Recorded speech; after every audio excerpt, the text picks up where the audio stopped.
തമിഴ് ചിത്രത്തിലൂടെയാണ് വിജയും തൃഷയും ജോഡികളായി ഒന്നിച്ചഭിനയിക്കുന്നത്.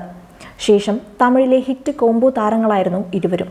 താരങ്ങൾ നിരവധി സിനിമകളിൽ നായികാനായകന്മാരായി ഒരുമിച്ച് അഭിനയിച്ചിട്ടുമുണ്ട്. കുറേ കാലത്തിന് ശേഷം ലിയോ എന്ന സിനിമയിലൂടെ വിജയും തൃഷയും കേന്ദ്ര കഥാപാത്രങ്ങളെ അവതരിപ്പിച്ചുകൊണ്ട് പ്രേക്ഷകർക്ക് മുന്നിലെത്തി. പൊതുവെ നായകനും നായികയും കൂടുതൽ ചിത്രങ്ങളിൽ ജോഡിയായി അഭിനയിച്ചാൽ അവരെക്കുറിച്ച് അഭ്യൂഹങ്ങൾ പ്രചരിക്കുന്നത് പതിവാണ്. സമാനമായ രീതിയിൽ തൃഷ വിജയ് കൂട്ടുകെട്ടിനെ കുറിച്ചും നിരവധി ഗോസിപ്പുകളും വന്നിരുന്നു.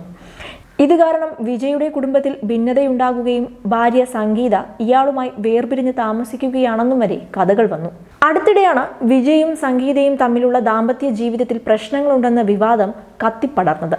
ഇതിന് പിന്നിലൊരു പ്രമുഖ നടിയുണ്ടെന്ന ആരോപണം ചെന്നെത്തിയത് നടി തൃഷയിലേക്കായിരുന്നു.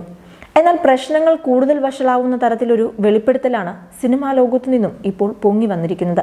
വില കൂടിയ നെക്ലസ് വിജയ് തൃഷയ്ക്ക് സമ്മാനമായി നൽകിയെന്നാണ് പ്രചരിക്കുന്ന റിപ്പോർട്ടുകളിൽ പറയുന്നത്.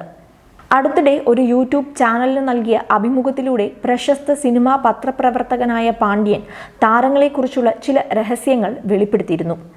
മുൻപ് നടി തൃഷയുടെ വീട്ടിൽ ED റെയ്ഡിൽ 1 കോടി രൂപ വിലമതിക്കുന്ന വജ്ര നെക്ലസ് പിടിച്ചെടുത്തിരുന്നു. കണക്കിൽപ്പെടാത്ത മാലയെക്കുറിച്ച് ഉദ്യോഗസ്ഥർ തൃഷയോട് ചോദിച്ചപ്പോൾ അത് തനിക്ക് സമ്മാനം കിട്ടിയതാണെന്നായിരുന്നു നടിയുടെ മറുപടി. തമിഴിലെ സൂപ്പർ താരം കൂടിയായ നടൻ വിജയ് തനിക്ക് സമ്മാനമായി നൽകിയ മാലയാണെന്നാണ് തൃഷ പറഞ്ഞതെന്നും പാണ്ഡ്യൻ പറയുന്നു. തൃഷയ്ക്ക് ഇത്രയും വലിയ തുകയുടെ സമ്മാനം വിജയ് വാങ്ങിക്കൊടുക്കേണ്ട ആവശ്യം എന്താണെന്നാണ് ആരാധകർ ചോദിക്കുന്നത്. മാത്രമല്ല, കേട്ടത് സത്യമാണെങ്കിൽ വിജയ് തൃഷ ജോഡികൾക്കിടയിൽ എന്തോ ബന്ധമുണ്ടെന്നും നടന്റെ ഭാര്യ സംഗീതയുടെ പ്രശ്നം ഇതായിരിക്കുമെന്നും ഊഹാപോഹങ്ങൾ പ്രചരിച്ചു തുടങ്ങി. മാത്രമല്ല, തൃഷ ഇനിയും വിവാഹിതയാവാതെ നിൽക്കുന്നതിന്റെ കാരണവും അന്വേഷിക്കുകയാണ് ആരാധകർ. കൂടുതൽ എന്റർടൈൻമെന്റ് വാർത്തകളും സ്പോർട്സ് വാർത്തകളും അതിവേഗം അറിയാൻ ഗാലറി മീഡിയ സബ്സ്ക്രൈബ് ചെയ്യുക. നിങ്ങളുടെ അഭിപ്രായങ്ങൾ കമന്റ് ബോക്സിൽ രേഖപ്പെടുത്തുക. സുഹൃത്തുക്കൾക്ക് ഷെയർ ചെയ്യുക.